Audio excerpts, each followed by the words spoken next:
नमस्कार. देव माझं अति स्वागत आहे. आज आपल्याबरोबर वैशाली ताई आहेत. ताई, असा एक प्रश्न आहे की मी एक YouTubeवरती व्हिडिओ बघत होता. एक व्हायरल झालेला व्हिडिओ आहे की स्वामी वारंवार परीक्षा बघतात. पण हां. एक मला सांगा, जर स्वामींनी आपल्या प्रारब्धावरती आपल्या गोष्टी सगळ्या इन्व्हॉल्व्ड असतात. तर हं, जर आपण स्वामींकडे पोचलो, त्याचा हं. अर्थ आपला काहीतरी प्रारब्धामध्ये काहीतरी अडथळे क्लिअर झाले म्हणून आपण स्वामींपर्यंत पोचलो.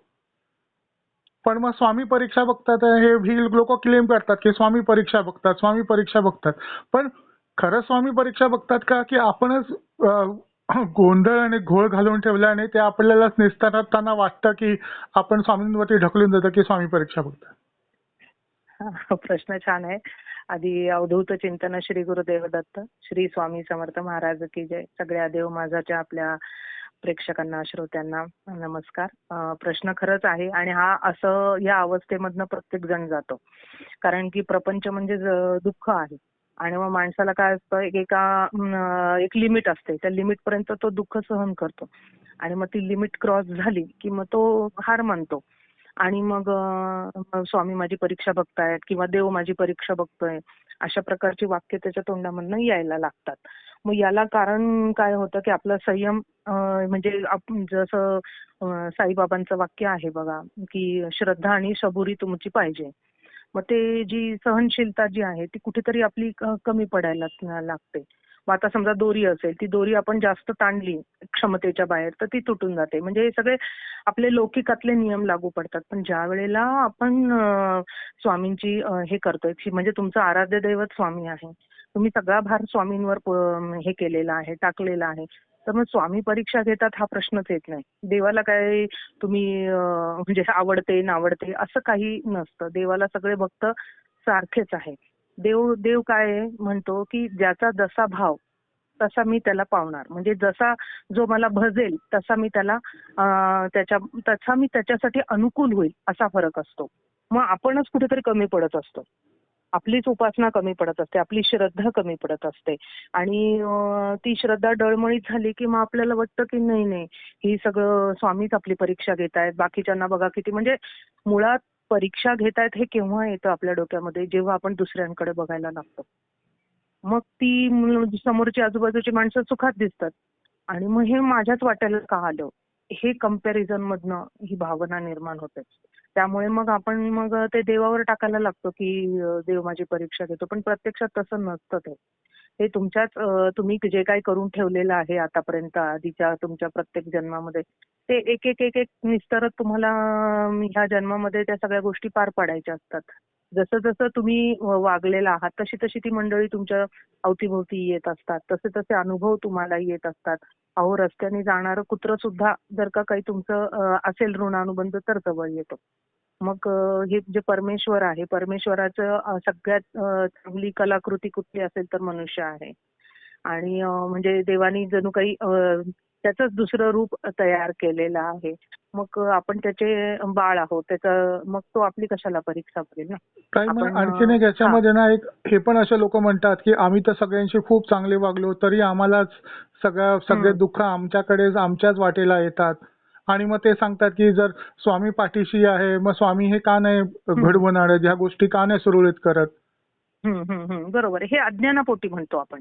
अज्ञानापोटी म्हणतो, की हे जे आता आपण जे समजा कसं आहे, पुण्य पर उपकार पापते परपीडा. म्हणजे मागच्या जन्मामध्ये जे काही पुण्याई केलेली आहे त्या पुण्याईच्या जोरावरती आपल्याला आता सगळ्या प्रकारची सुख उपलब्धी मिळत असतात. आणि मागच्या जन्मामध्ये जे काही घडलेलं आहे पाप आपल्याकडनं त्याच्यानुसार आपल्याला अपयश येणं, दुःख येणं किंवा काही घटना घडणं, हे सगळं त्याप्रमाणे घडत असतं. मग त्याच्यामुळे हे जे आहे ना, की आता आम्ही खूप चांगलं वागतोय तर ते तुझं पुढच्या जन्मासाठी आहे बाबा. ते काही तू आता चांगला वागला म्हणून मागे केलेली पाप मायनस होतील, त्यातनं प्लस मायनस होईल. जसं गणितामध्ये असतं की नाही, प्लस आणि मायनस बरोबर मायनस किंवा मायनस मायनस प्लस होईल. तो नियम काही इथे लागू पडत नाही. तुम्हाला ते करावंच लागणार आहे. त्याच्यामुळं आता तुम्ही कितीही चांगले वागला तर ते तुमच्या पुढच्या जन्मासाठी उपयोगी पडणार आहे तुम्हाला. पण मागे जर का तुम्ही वाईट वागलेला असाल तर ते तुम्हाला ती परीक्षा द्यावीच लागेल. मग ती परीक्षा स्वामी घेतात हे उपयोग नाहीये. तर ती तुमची ती नियती परीक्षा घेत असते. असं म्हणायला हरकत नाही. कारण की आपली इष्टदेव कधीच आपली परीक्षा घेत नाही. उलट ते कायम सदैव आपल्यासोबत असतात. मायेच्या पटलामुळे आपल्याला दिसत नाही की अरे परमेश्वर आपल्या सोबतच आहे. ताई आपल्या याच्यामध्ये भल्यासाठीच ना तो करत असतो. हां, ताई हां. याच्यामध्ये ना एक असं ऑब्झर्वेशन असं आहे की तुम्ही ऑब्झर्व हं. करा की 2.5-3 वर्षाचा मूल आणि पूर्णच्या पूर्ण तोंडपाठ म्हणजे ते हं, संस्कृतचे हं. स्तोत्र तोंडपाठ म्हणतात. अनेक जण हां. असतात की थोडा प्रयत्न केला की त्यांना ज्या सिद्ध्या असतात त्या अनलॉक होऊन जातात आणि असे पण लोक असतात ते आयुष्यभर घालवतात पण त्यांना काहीच प्राप्त होत नाही. याचा हो. प्रारब्धाशी संबंध आहे का?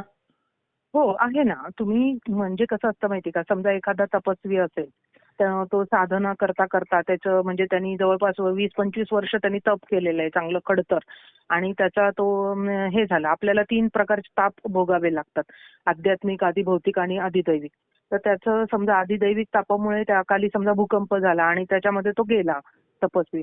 तर त्यांनी जे करून ठेवलेलं आहे आतापर्यंत 50 वर्षाचं तप त्याचं, तर ते त्याला पुढच्या जन्मामध्ये उपयोगी पडतं. मग समजा जन्माला आला एका ठिकाणी, समजा त्याचं 2 वर्ष वय असेल, मागच्या वेळेला त्यांनी गायत्री पुरस्कार केला असेल, तर लगेच तो गायत्री मंत्र म्हणायला लागेल, तो अनुभव यायला लागेल. मागच्या जन्मामध्ये त्यांनी काही गीता पाठ करून ठेवली असेल, तर ती लगेच त्याची सुरू होऊन जाईल. त्यामुळे ते सगळं मागचंच आहे.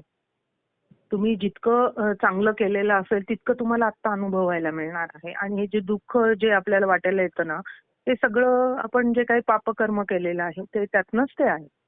त्यामुळे स्वामी माझी परीक्षा घेतात. त्याच्यामध्ये आपण स्वामींना आपलं हे करू नये, शत्रू मानू नये स्वामींना. उलट स्वामी सदैव आपल्या पाठीशी आहे. सुखामध्ये, दुःखामध्ये. एक ती गोष्ट आहे ना, तो माणूस म्हणतो की काय स्वामी माझ्यावरती संकट आलं, दरवेळेला तुम्ही माझ्या पाठीशी असतात, मी बघते. तुमची ती पावलं माझ्या दिसतात आणि ज्या वेळेला माझ्याकडे मला संकट आलं तर तेव्हा मला तुमची पावलं दिसलंच नाही. त्यावेळेला स्वामी म्हणतात, अरे वेड्या त्यावेळेला तर ते मी तुला कड्यावर घेतलेलं होतं ना. ती 2 पावलं माझीच आहे, तुझी नाही. हे आपल्याला लक्षात येत नाही. ते मायेच्या पटलामुळे. आणि कसं असतं हे कलियुग आहे. दैनंदिन जीवनामध्ये अनेक घटना घडत असतात. अनेक लोकांना आपण भेटतो. प्रत्येकाचे विचार, प्रत्येका वेळेला वेगळ्या वेगळ्या घटना घडत असतात जीवनामध्ये. त्यामुळे आपल्याला असं वाटायला लागतं की स्वामी माझी परीक्षा घेत आहेत. ताई आणखीन एक असं आहे की हां. जे मी अनेक सत्पुरुषांना भेटलो. हं, मला एक सगळ्यांचा एक बेसिक थीम सगळ्यांकडनं एकच कळली की हं. अध्यात्म सोपं आहे, तुम्ही त्याला कॉम्प्लिकेट करून ठेवतात. आता तुम्ही जर YouTube वरती गेले 15 दिवसाचे व्हिडिओज बघाल तर हो. तुम्ही स्वामींची पोथी वाचा, त्याच्यानंतर तुम्ही 108 वेळा जप करा. नंतर तुम्ही आता आता नवीन चालू केलंय की तुम्ही 108 वेळा स्वामींचं श्री स्वामी समर्थ असं पोथी पुस्तकामध्ये लिहा. आणि हं. कसं होतं की नुसते दरवर्षी यांना तर युट्यूबवरनं पैसे कमवायचे आहे. तर दरवर्षी ही लोक काही ना काही नवीन ऍड करतात. आता कदाचित पुढच्या वर्षी असेल की तुम्ही 1 तास मौन व्रत धरा. तर हां. इश्यू कसा होता की दरवर्षी काही ना काहीतरी ऍड करत जातं आणि इतका पसारा वाढतो की हं, हं. प्रॉब्लेम असा विचार असा समोर येतो की क्वालिटी की क्वांटिटी. हं, हं, हं. बरोबर आहे, बरोबर आहे. नाही शेवटी क्वांटिटीपेक्षा क्वालिटीच केव्हाही महत्वाची आहे. कारण की क्वालिटी म्हटलं की तिथे भाव आला ना तुमचा. हम्म. करून टाकणं नाही. क्वांटिटीमध्ये काय होतं की नाही मला आज एवढे एवढे पीस करायचे आहे तरच त्या कंपनीमधनं माझी सुटका होणार आहे ते बाबा. एखादा जॉब उरकायचं बनवायचा हा असेल. शब्द येतो हां, वारंवार तोंडातून हां, लोकांच्या. हां, हां, हां, हां. बरोबर आहे. उरकायचंय. नाही मला आज आता हे एवढं हे करायचं आहे. त्यामुळे कसं आहे आता हरकत नाही. माझं तर म्हणणं असं आहे की माणूस कसा आहे माहिती का? माणूस अतिशय तसं बघितलं ना आळशी प्राणी आहे. जर का त्याला काही आपण टार्गेट दिलं नाही ना तो काही करणार नाही. तो नुसता खाएंगे, पिएंगे, ऐश करेंगे यातच तो दिवस घालवेल.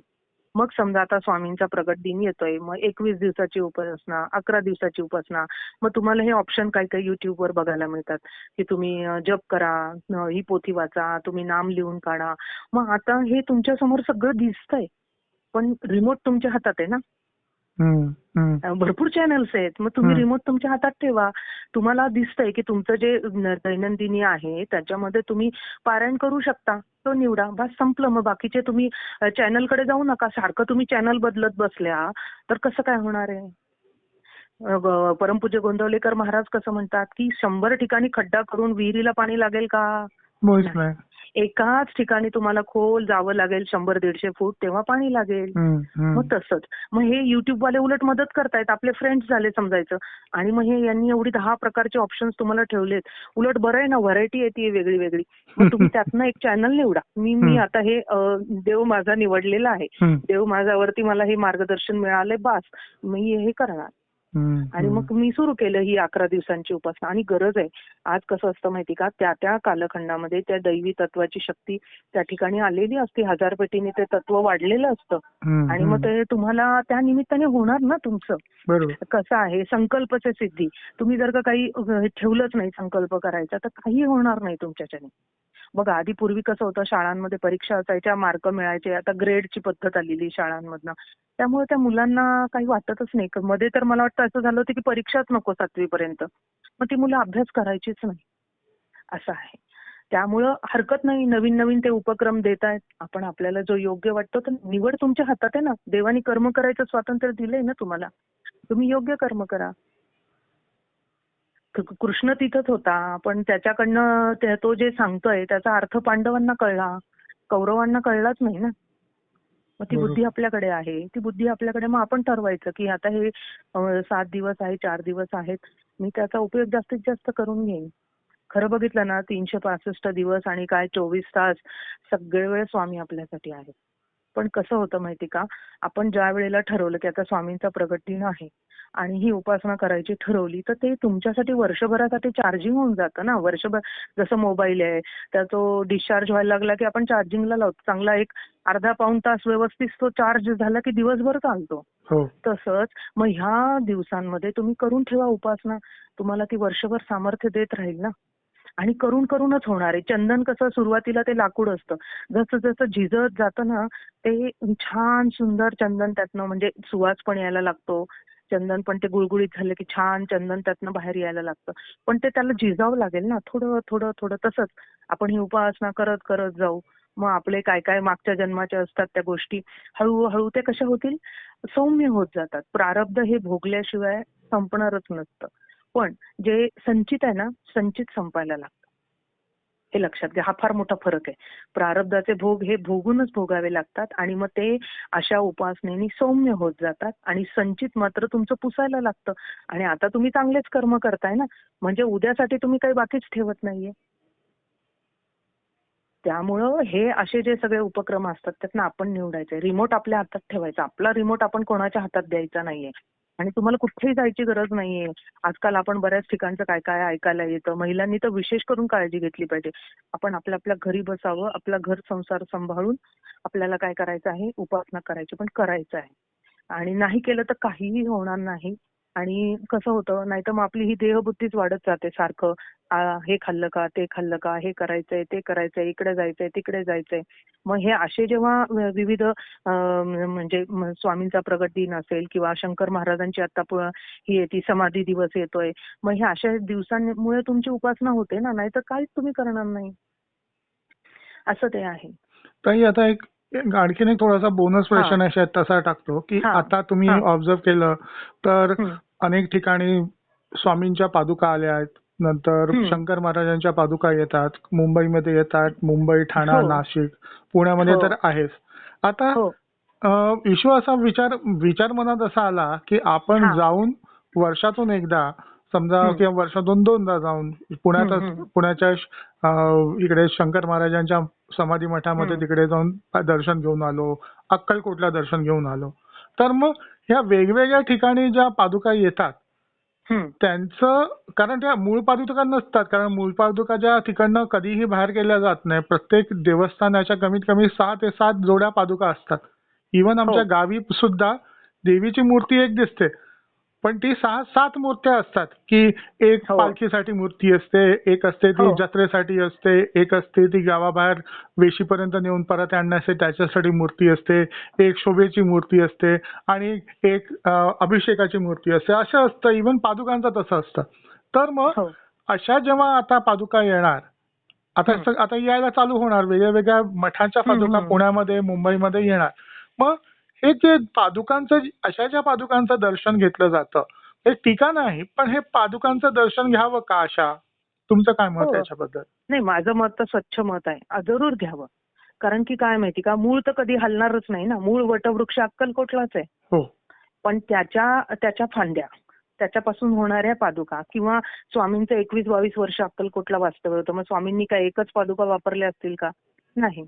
मग अनेक पादुका निर्माण झाल्या असतील ना, आणि किंवा त्यांनी आपल्या स्पर्श लावून बऱ्याच जणांना आपल्या पादुका सुद्धा त्यांनी दिलेल्या आहेत. हो. मग त्या पादुका त्या असतात. त्या चल पादुका असतात. काही उत्सव मूर्ती असतात. जसं तुम्ही म्हणाला, काही वेगळ्या वेगळ्या उत्सव मूर्ती. आता याला नरसोबाच्या वाडीला तुम्ही बघितलं असेल. मग जी संध्याकाळी पालखी निघते, त्या पालखीची उत्सव मूर्ती वेगळी असते. हे असंच असतं. प्रत्येक ठिकाणी तसंच असतं. उत्सव मूर्ती वेगळ्या, पादुका वेगळ्या, आणि ज्या मुख्य मूळ पादुका असतात त्या मंदिरातच राहतात. त्या काही इकडे तिकडे फिरत नसतात. पण कसं आहे की ह्या ज्या मूळ पादुका आहेत, समजा आता सज्जनगड, समजा अक्कलकोट, नंतर अजून धनकवडीच्या मठामधल्या, गाणगापूरच्या आहेत, अशा कुठल्या अनेक ठिकाणच्या, कडगंजीच्या आहेत, अशा वेगळ्या वेगळ्या 10-12 ठिकाणच्या पादुका जर एका ठिकाणी आल्या आहेत, आपल्या गावात आल्या आहेत, आपल्याला दर्शन करायला सहज जाणं शक्य आहे, तर जरूर जावं. कारण की एखादी व्यक्ती अशी असते की तिला समर्थ रामदास स्वामींच्या साताऱ्याला, सज्जनगडला जाणं शक्यच नसतं आयुष्यात कधीतरी. कधीच शक्य नसतं. मग त्या जर का पादुका तिथे येणार असतील तर का म्हणून जायचं नाही दर्शन घ्यायला? अवश्य जायचं. आणि कसं असतं, ह्या ज्या पादुका असतात मूळ पादुकांना लावून आणलेल्या असतात. त्यांना, आणि किंवा जी उत्सव मूर्ती असते ती सुद्धा मूळ पादुकांच्या तिथे लावलेली असते. त्याच्यावर प्राणप्रतिष्ठा झालेली असते, अभिषेक होतात, त्यांचे संस्कार वेगळे असतात. त्यामुळं ते मूळ जरी नसलं तरी त्याचंच ते स्वरूप असतं. ओके. तर ताई, मगाशी आपण बोलताना तुम्ही हे एक तो विषय सांगितला होता, तीर्थरूप आणखीन स्वरूप, ह्याचं जरा थोडंसं सांगा ना. हो. नाही, पूर्वीच्या काळी आपण बघा, पत्र, आता तर पत्र कोणी एकमेकांना लिहित नाही, पण पत्र लिहिताना आपण कसं करायचं, आपल्या वडिलांना जर आपण पत्र लिहिणार असो तर आपण कसं करायचं, तीर्थरूप लिहायचं. आणि काकाला लिहायचं असेल तर आपण काय करतो, तीर्थ स्वरूप करतो. तसंच आहे. आता मूळ पादुका म्हणजे वडील आपले स्वामी, आणि आपल्या पुण्यामध्ये आले आहेत ते तीर्थ स्वरूप. स्वामींचंच रूप ते काकांच्या रूपामध्ये तिथे आलेलं आहे.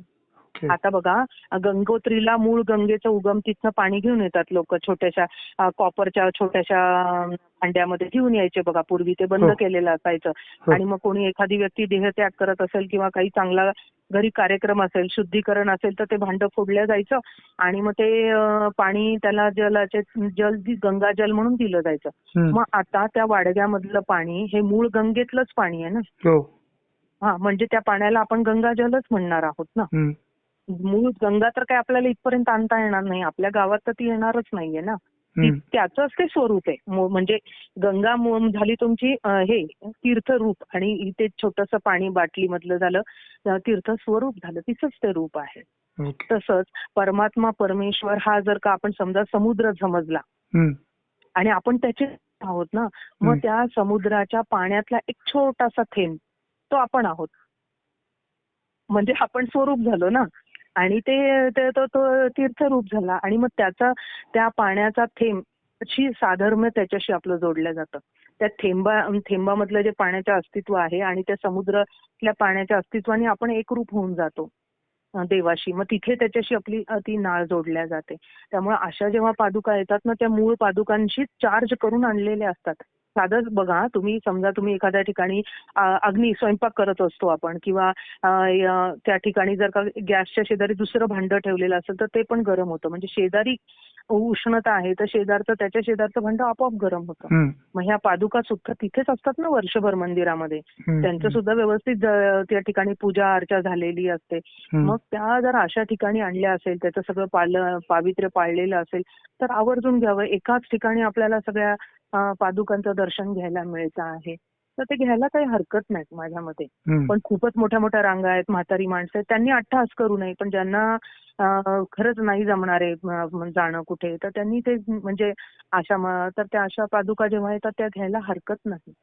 नाही, मला सांगा, आपण आता जो बोलतो आहोत पादुकांचं दर्शन, आता अशा जेव्हा आपण मूळ स्थानी जातो त्या स्थानाचं स्थान महात्म्य, की आपण जिकडे जातो, आपण जेव्हा तिकडे त्या पादुकांवरती जेव्हा आपण डोकं टेकतो तेव्हा आपल्या शरीरामध्ये बदल घडतात, कारण ती तशी ऊर्जा त्या जागेवरती आहे.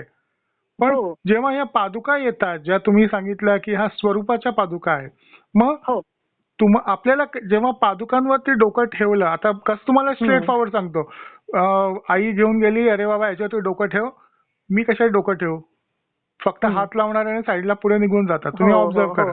तर हो अशा लोकांसाठी ह्या पादुका जेव्हा आपण डोकं ठेवतो पादुकांवरती, तेव्हा आपल्याला त्याच्यातून काय भेटतं? आपल्याला त्याच्यातनं निश्चितच आशीर्वाद मिळणार. ज्या भावाने तुम्ही हे केलं ना, तो मुलगा बाजूला झाला कारण की त्याच्यातला अहंभाव. हो मला वाटलं तर मी टेकवीन, नाही तर नाही टेकवणार. आणि हो अज्ञान. हो. ओके. हा ना, अज्ञान आहे ना त्याचं, त्याला माहीतच नाही ना त्यामधलं. पण हम्म, आईचं काम आहे सांगणं, तिने ती कृती करणं गरजेचं आहे. हम्म, यातनं तर संस्कार घडणार आहे ना. आपण हम्म. आपल्या मुलांना जोपर्यंत सांगणार नाही, दाखवणार नाही, तो आज नाही पडणार, पण उद्या जेव्हा तो बाप होईल तेव्हा त्याला कधीतरी आठवेल, नाही हे असं डोकं टेकवायचं असतं, आईने माझ्या सांगितलं होतं. त्याला कधीतरी तर ते आठवेलच ना. ओके. ओके. हा हा नाही, आणि कसं असतं माहिती का, आता बघा आपल्याकडे अनेक लोक नर्मदा परिक्रमेला जातात, हम्म, पायी परिक्रमा करतात किंवा तीर्थयात्रेला जातात. मग तीर्थयात्रेला जाऊन आलेल्या व्यक्तीचं औक्षण केलं जातं, त्यांचे पाय धुतले जातात, हो त्यांना हार वगैरे घालून त्यांचा सत्कार केला जातो. मावंद म्हणून घालण्याचा प्रकार असतो, गंगापूजन केलं जातं, हो. लोकांना प्रसाद दिला जातो. तर मग हे जे यात्रा, नर्मदाचं एक हा तिकडे भटजीला बोलवतात आणि ते हो नर्मदाचं हो जल आणलं असतं, हो त्याचे पूजन आणि हो कन्यापूजन हो वगैरे, हो हो म्हणजे हो ते तो व्यक्ती आल्यानंतर एक इलॅबोरेट आणखीन प्रोसेस हा असते. हा हा हा मग हे जे आहे ना, त्याला म्हणजे गंगा मावंद पण प्रकार म्हणतात बऱ्याच ठिकाणी. तर हे केल्यानंतर सगळेजण काय करतात, जी तीर्थयात्रा करून आले ना त्यांच्या पायावर डोकं टेकवतात. हो. बाबा आम्हाला तर शक्य नाही, तुम्ही एवढी यात्रा करून आला, तुमच्या रूपामध्येच आम्ही मैयाला बघतो, तुमच्या रूपातच आम्ही चारधाम बघतोय, आता तुम्ही करून आलाय, तुम्ही तिथली ऊर्जा घेऊन आला आहात, मग तुम्हाला तुमच्या चरणांवरती आम्ही डोकं टेकवतो. मग तुम्हाला का नाही मिळणार त्यातली ऊर्जा? निश्चितच मिळणार ना. एखादा तवा तापलेला आहे आणि तुम्ही त्या तापलेल्या तव्याला स्पर्श केला, चटका तर बसणारच ना. हम्म. तसंच आहे, ती व्यक्ती तिथनं चार्ज होऊन आलेली असते, म्हणून तर यात्रा केलं की पहिले आपल्याला आपल्या घरी जायचं असतं. मग ती व्यक्ती तिथनं घेऊन आलेली असते सामर्थ्य, तिथलं स्थान महात्म्य आहे, ती घेऊन आलेली असते. म्हणून तर आपल्याकडे ह्या सगळ्या गोष्टी सांगितलेल्या आहेत. मग आपण त्या अशा व्यक्तीला नमस्कार केला तर आपल्याला नक्की ऊर्जा मिळणार त्यातनं. म्हणजे नर्मदा मैया त्या व्यक्तीच्या पायानी, म्हणजे त्याच्याच पादुका झाल्या, नर्मदा मैयाच्याच पादुका झाल्या, जेव्हा आपण त्याच्या डोक्यावरती पायावरती नाही, डोकं ठेवतो, असं हो आहे नाही का? तसं म्हणता नाही येणार आपल्याला. अच्छा. कसं आहे, ती व्यक्ती करून आली ना, यात्रा करून आली ना ती. ओके. मैयाचा कृपा आशीर्वाद घेऊन आलेली आहे ना. मग ओके. त्यामुळे आपण त्यांना काय देतोय की तुम्ही यात्रा करून आला, मैयानी तुम्हाला आशीर्वाद दिलेला आहे तुमच्या मस्तकावर, हम्म, तुम्ही पवित्र झालेला आहात, आणि हम्म. मग तुमच्या त्या पवित्र स्पर्शाने आम्ही पण पवित्र होऊ.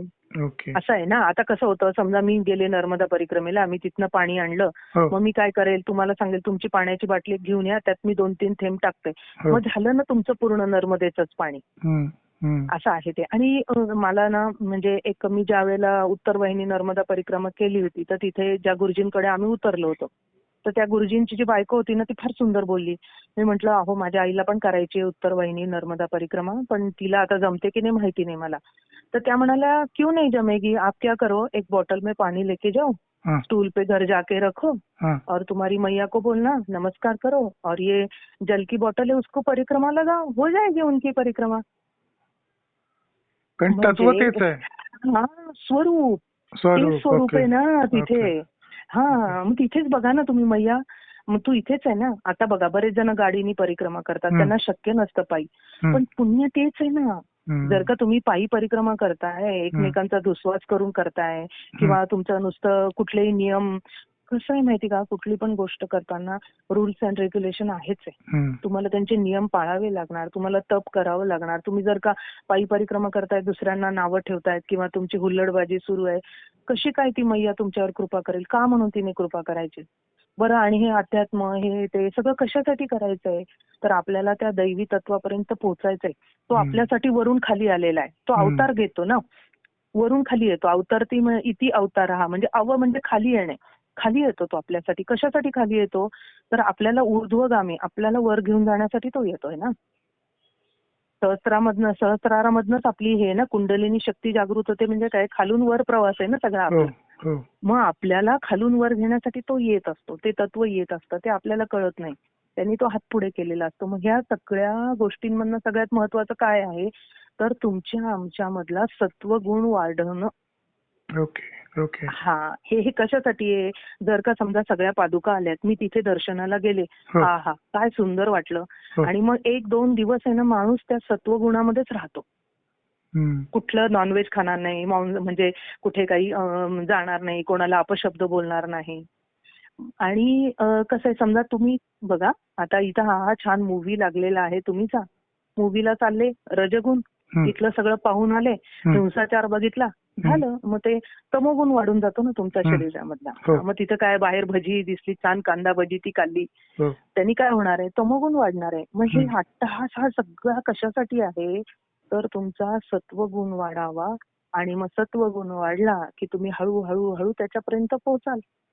मग तो आलेलाच आहे ना, तुमच्यासाठी उभेच आहेत ना स्वामी. मग ते कशाला तुमची परीक्षा घेतील?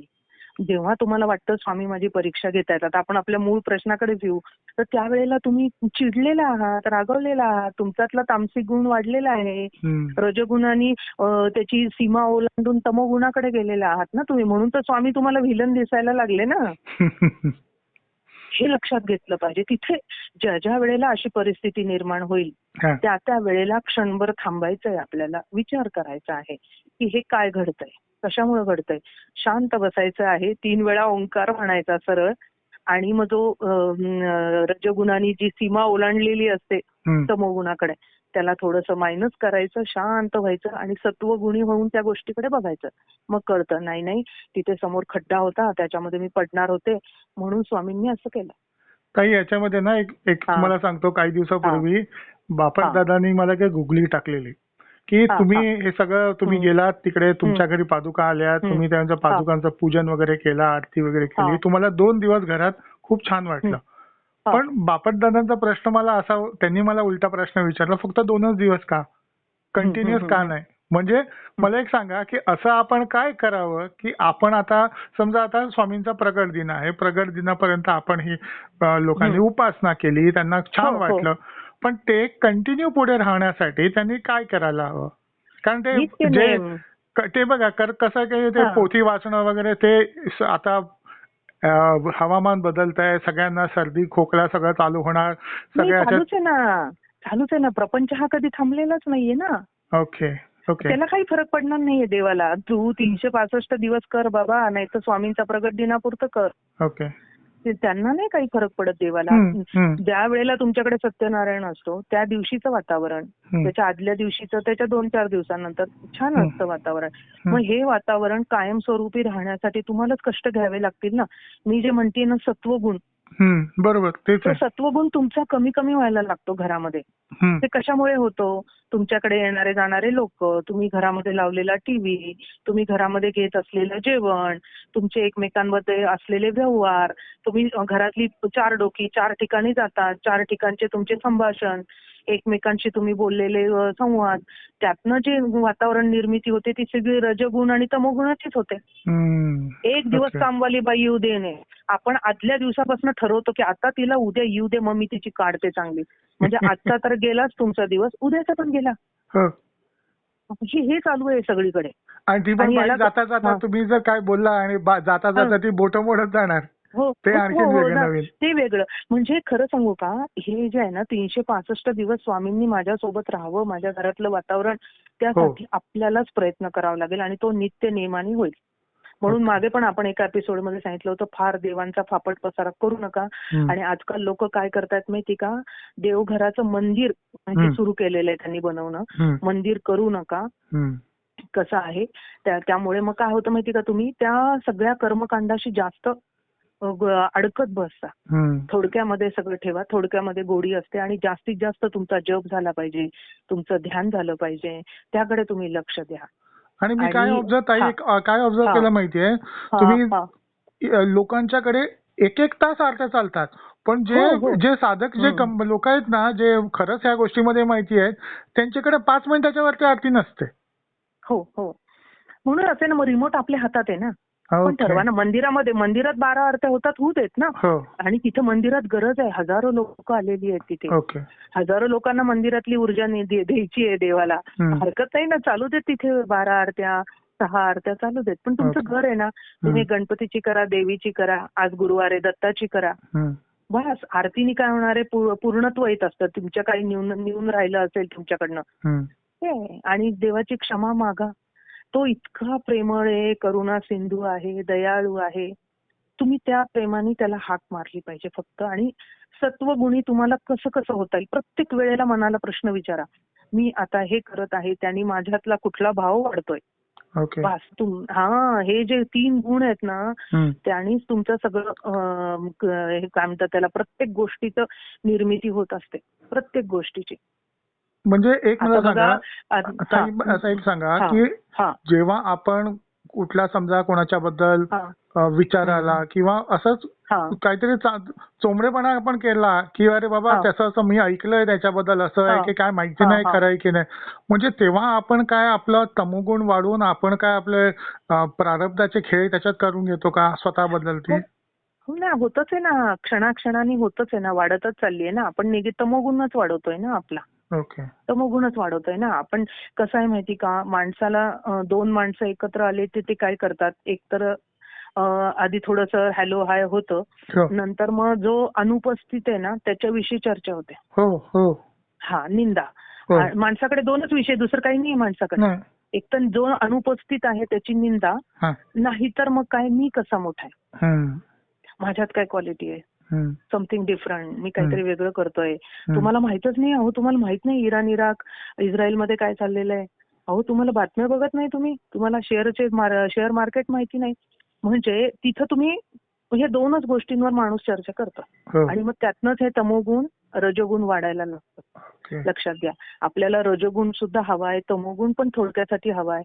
पण आपल्याला जर का त्या परमेश्वराची, हे कशासाठी आहे, ज्यांना अध्यात्म खूप अवघड करून ठेवले त्यांच्यासाठी आपण सांगतोय की तुम्ही सत्वगुणी कसे राहाल, तुमच्या आजूबाजूचे फ्रेंड सर्कल कसं आहे ते तुम्ही चेक करा. आणि तुम्ही स्वतःलाच ऑब्झर्व करायचं की अशा अशा घटना घडल्यानंतर माझ्यामध्ये काय काय भाव निर्माण होतात. त्यामुळे मी सत्वगुणी आहे का रजोगुणी आहे का तमोगुणी आहे, हे आपणच ठरवायचंय. आता बघा, पूर्वी साध्या टीव्हीवरती छोटी छोटी जरी मारामारी असेल किंवा काही असे प्रसंग पिक्चर मधले, तिथे मूवी मधले सुरू असतील, तर टीव्ही बंद केला जायचा किंवा लोक म्हणजे लहान मुलं घाबरून निघून जायची. हो. आता टीव्हीवरती म्हणा किंवा मोबाईलवर जे बघू नये ते सगळे जण बसलेली असतात बघत. हो. मग हे काय आहे, मग तुम्ही कुठे चाललेले आहात? कलियुगातनं चालले आहेत ना तुम्ही, ऱ्हासाकडे चाललेला आहात ना. निगरगट्टपणे मुलगी, वडील, आजोबा, आजी सगळे ते नको असलेले सीन बघत बसलेले असतात. मग हे काय आहे, मग हे कशाचं लक्षण आहे? मग कसं काय स्वामी तुमच्या घरात तुम्हाला हवे 365 दिवस आणि हे सगळे प्रकार तुमच्या सुरू आहे, मग कसं काय स्वामींनी तिथे राहायचं बरं? असं आहे. तरी ते राहायला तयार आहेत तुमच्यासाठी, ते जातच नाहीत कुठे, ते तुमच्यातच आहे. मी जसं म्हटलं ना, ते सागर आहे तर तो थेंब आपण आहे. आपण ठरवायचं आहे की कसं राहायचंय. जे स्वामींना आपल्यामध्ये जी काय म्हणतात त्याला, ते रजोगुण जर का आपण वाढवला तर आपण काय करणार की आपल्याला सारखंच म्हणजे वेगळ्या वेगळ्या लौकिक ज्या गोष्टी त्याच्यामध्ये रमायला आवडेल आपल्याला. तमोगुण वाढला की आपल्याला वेगळं वेगळं खाणं आहे, निंदा नालस्ती आहे किंवा जे बघू नये ते बघावंच वाटेल, भक्षण करावंच वाटेल. सत्वगुण वाढला की आपल्याला पोथे हातात घ्यावेसे वाटतात. असं आहे. आणि मी तर म्हणेन ना, हे युट्यूबवर किती काय हो, इतकं आहे. मग त्यातनंच बरोबर स्वामींचा एखादा व्हिडिओ तुमच्या हातात येतो किंवा देव माझासारखं एखादं चॅनल तुमच्या समोर येतं, बरोबर ती पोस्ट येते. वा, म्हणजे स्वामींनी तुम्हाला निवडलंय उपासनेसाठी, चला घ्या, संधीचं सोनं करून घ्या. हे आपल्याच हातामध्ये आहे. त्यामुळं अशा अनेक उपलब्धी आहेत, इतकं काही आहे. रिमोट तुमच्या हातात ठेवा, बस. मुस्तक ताई, तो नुसता रिमोट नाहीये, तो आपल्या मानसिकता कशी आपल्या दिशेने जाते तो रिमोट आपल्या हातात आहे. कारण एक ऑब्झर्व करा की आपण एक हे जे युट्यूब आणखीन फेसबुकचं ना, आपण बसतो 2 मिनिटासाठी, पण ते भरकटत कुठले तरी वलतेच व्हिडिओ पुढे जाऊन सुरुवात होते. ते कुठे थांबायचं ते आपल्याला ठरवायला पाहिजे. मग तेच आहे ना, मग तुमचा रजोगुण वाढला की तुम्ही बघत बसणार ना. आणि जेव्हा त्या रजोगुणाची निर्मिती तमोगुणात होईल तर तुम्हाला तसं करावंच वाटेल. हो की नाही? समजा ती एखादा मुलगा चोऱ्या कशा होत आहेत ते चोऱ्यांचं बघत असेल, रजोगुण चालू आहे त्याचा, आणि मग अचानक एक दिवशी त्याला वाटेल चला आपण पण अशी चोरी करून बघावी. काय झालं मग तमोगुण झाला ना तो. बरोबर आणि मग ज्या वेळेला असा चोरीचा व्हिडिओ येईल एखादा पटकन दिशेसमोर, नाही नाही हे असलं काही बघण्यात अर्थ नाहीये, आपला हा उद्देश हा नाहीच आहे. मग झालं, मग तिथे तो तुमचा सत्वगुण जिंकला. असं आहे ना ते. त्यामुळे तूच आहे तुझ्या जीवनाचा शिल्पकार हे ठरवायचं आणि ह्या सगळ्या उपलब्धी आहेत त्यातनं बरोबर हे करायचं. आता आपण बागेत जातो, भरपूर फुलं असतात, मग आपण त्यातलंच बरोबर जे गणपतीला आवडतं ते लाल फुल घेऊन येतो, बरोबर दुर्वा त्याच्यासाठी घेऊन येतो. म्हणजे आपण ही निवड करतो ना. ही निवड करण्याचं देवाने आपल्याला दिलेलं आहे की बाबा तू योग्य कर्म कर आणि मग ते कर्म सुद्धा मी करतोय म्हणू नकोस. परमेश्वरासाठीच त्याचे सगळं परमेश्वरावर देऊन टाक, सोपवून टाक. आणि तो जो मी आहे ना, त्या मीमुळे जेवढी सगळी केलेली उपासना लोकांची वाया जाते. हो, हे पण बघितलेलं आहे. मग तो अहंकार आहे ना. अहंकार कसा निर्माण होतो. आजच हे आहे क्षीरसागर महाराजांचं माझ्याकडे दैनंदिनी कॅलेंडर आहे, तर त्याच्यावर इतका सुंदर मेसेज आहे, त्याचा मी फोटो काढून पाठवीन तुम्हाला. मनुष्याने आपल्यापेक्षा दुसऱ्याला श्रेष्ठ मानावं. बरं का, किती सुंदर आहे. मनुष्याने आपल्यापेक्षा दुसऱ्याला श्रेष्ठ मानावं म्हणजे अहंकार कमी होण्यास मदत होते. अच्छा. मग आपण काय करतो, आपण स्वतःलाच मोठं मानतोय ना, दुसऱ्याला आपण कमी मानतोय. त्यामुळे मग तो अहंकार म्हणणार नाही मी एवढं पोथी पारायण करते, ही समोरची बाई तर काहीच करत नाही. मी आज 3 अध्याय कंप्लीट केले, मी आज 4 अध्याय कंप्लीट केले. मग तो समोरच्या व्यक्तीला पण असा कॉम्प्लेक्स येतो, अरे माझ्याकडनं काहीच होत नाही. मग आपण काय करायचं माहिती का, प्रेरणा द्यायची. हे बघ मी असं असं करते, तुला जमतंय का बघ, इफ शी इज इंटरेस्टेड. मग ते होईल ना. आपण हे बघा कसं आहे, अत्तरच्या दुकानात गेलं, जसा अत्तर घेतलं नाही तरी सुगंध आपल्याला येतो, तसं आपले शेजारी कोणी असेल त्यांना जर का खरंच आपण एखादी चांगली गोष्ट सांगून बघायची, ते जर इंटरेस्टेड असतील. आणि कसं आहे, म्हणजे हजारो लोक निघतात त्या परमेश्वर प्राप्तीसाठी, त्यातले 100 लोक टिकतात, त्या 100 मधनं सुद्धा 50 आणि शेवटी एकटाच राहतो माणूस. असं आहे अध्यात्माची वाट. खरं तर आहे ना, सगळ्यांना सोबत घेऊन जाऊन स्वतःचा शोध घेऊन ती एकट्यानेच तिथे जायची आहे. स्वतःचा शोध घेणं ह्याच्यामध्ये हे क्रिटिकल फॅक्टर आला. आपण मध्ये बघा एक वारकरी संप्रदायामध्ये एक हे म्हणजे हे अभंग आहे, विठू माझा लेकरूवाळा, मला वाटतं यांचाच आहे तो, जनाबाईंचा अभंग आहे बहुतेक हा. तर त्याच्यामध्ये विठोबाला लेकरूवाळा म्हटलेलं आहे. इतकं सुंदर उपमा, कोण कड्यावर कोण खांद्यावर, हे अशी सगळी संत मंडळी बसलेली आहे. तो लेकरूवाळा तुम्हाला घ्यायला तयारच आहे ना, पण तुम्ही लेकरू व्हायला तयार नाही, तुम्हाला मोठं व्हायचंय. तो मी आहे ना. बरोबर. तुम्ही लेकरू व्हा ते कड्यावर घेणार, तुम्ही मोठे झाले की देव खाली ठेवून देणार तुम्हाला. आई सुद्धा कशी करते, बाळ जोपर्यंत हे असतं छोटंसं 1-1.5 वर्षाचं, कड्यावर देते. मग तिला कळतं याला पाय फुटलेत, आता कशाला कड्यावर, मोठा झाला ना. असं आहे ते. त्यासाठी कळवळून जोरात रडल्या तर तोपर्यंत आई त्याला खांद्यावरती घेणार, तोपर्यंत घेणार नाही. ते पण त्याच्यात आलं. मग त्यांनी त्याचं सामर्थ्य सोडलं ना, बाई माझे पाय दुखतायत आता घे मला कड्यावर. म्हणजे तोच आहे, मीपणा टाकून द्यायचा. आणि मग मीपणा जो कमी व्हायला काय होतं की ते तुमचं सत्वगुण वाढणंच गरजेचं. म्हणूनच ही सगळी उपासना करायची आहे की त्याच्याने तुमचं सत्वगुण वाढतं. कसं आहे, भगवंताला स्तुती, स्तव्य आणि स्तोत्र ही सगळी भगवंताची नावं आहेत विष्णू सहस्त्रनामातली. असं म्हणतात की स्तुती करावी परमेश्वराची, व्यर्थ कधी करू नये त्या नराची. त्याला तो स्तव्य आहे, म्हणजे त्याला तो स्तुती प्रिय आहे, त्याला आवडतं हे सगळं देवाला. मग त्याचं गुणगान केलं आपण, त्याला सारखा आवाज देत बसलो, त्याचं दार वाजवत बसलो, तर एक दिवशी तो दार उघडेलच ना तुमच्यासाठी. तो कशाला निष्ठुर होईल, अजिबात निष्ठुर होणार नाही. त्यामुळं स्वामी कधीच आपले शत्रू नाहीयेत, ते सदैव आपलेच आहेत. आपली माऊली आहे ती, आणि माऊली कधीही आपल्या म्हणजे कुपुत्र असं म्हटलेलं आहे की मुलगा हे होऊ शकतो, कुपुत्र होऊ शकतं, पण कुमाता कधी होत नसते. आद्य शंकराचार्यांचं वाक्य आहे ते. त्यामुळं ती माऊली कशाला हे करेल आपला दुस्वास. आपण कुठे कमी पडतो हे बघितलं पाहिजे. आपल्याला कड्यावर बसायचंय कोणाच्या, स्वामींच्या ना. मग आपण कसे वागतोय, बोलतोय ते सगळं आचरण करावं लागेल. आणि दैनंदिन जीवनामध्ये इतक्या चुका होतात क्षणाक्षणाला आपल्याकडनं, आणि मग तरी पण आपल्याला वाटतं की स्वामींनी कृपा करावी. आणि कित्येकदा ते अनावधानाने होतात, ते पण आहे त्याच्यामध्ये, म्हणजे जाणून बोलून करत नाहीत. आता मग काय होतं माहिती का, कधी कधी आपल्याला वाटतं की मी एवढं केलं आणि मला फळ पण मिळत नाही. त्याचं कारण पण हेच असतं. मग या दैनंदिन जीवनामध्ये आपल्या ज्या चुका होतात ना, त्या सगळ्या चुका दुरुस्त करण्यामध्ये सुद्धा ही आपली उपासना कामी पडून जाते. ते रेक्टिफाय करण्यामध्ये पण ती चालल्या जाते खूप. ओके. म्हणजे त्यामुळे मग आपण जर कोणाकडे कोणाची चुगली केली तर ती आपल्या जे आपले सत्कर्म आहे त्याच्यातून ते असं आहे. ती ही होती. एक गोष्ट आहे ती मला वाटतं गोंदवलेकर परमपूज्य गोंदवलेकर महाराजांच्याच बाबतीत सांगितली जाते. एक माणूस काहीतरी 13 कोटी जप करतो आणि तो म्हणतो मी माझा 13 कोटी जप झाला तरी मला रामरायाचं दर्शन झालं नाही अजून. मग त्यावेळेला महाराज म्हणतात की बाबा असं असं तुझी बायको आजारी होती, त्यावेळेला यातनं काढून घेतलं तिकडे लावलं. नंतर तुझ्या मुलीचं लग्न जमत नव्हतं, त्यासाठी काही गोष्टी लागणार होत्या, हे तुझ्या जपातनं वापरल्या गेलेल्या आहेत. मग त्यामुळे तुझं आता तिथे राहिले 25 म्हणजे 25 लाख तुझा जप राहिलाय. म्हणजे आता एक उदाहरण समजण्यासाठी आकडा सांगते. मग आता तुला परत ते वाढवावं लागेल ना. त्यातनंच घेणार ना देव. तुम्ही काय केलं त्यातनंच घेणार ना. तुमचेच पुण्य ते वापरले जाणार ना. पुण्याई तुमचीच वापरली जाणार ना तुमच्यासाठीच. ही गोष्ट मी वाचलेली एका ठिकाणी. ही ताई त्याचा अर्थ असा समजावा का की आपणच आपल्याला तटस्थ बनून आपण काय वागतोय हे बघणं गरजेचं आहे का?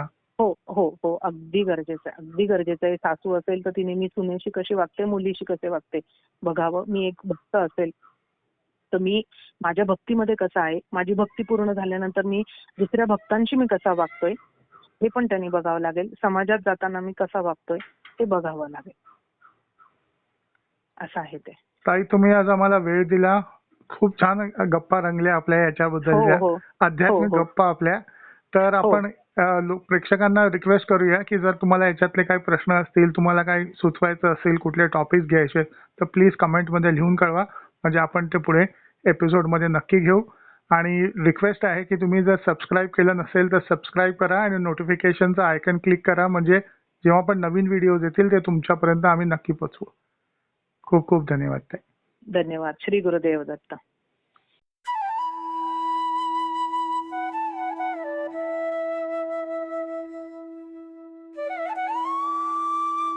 अध्यात्मावर अशीच माहिती मिळवण्यासाठी देव माझा चॅनलला सबस्क्राईब करा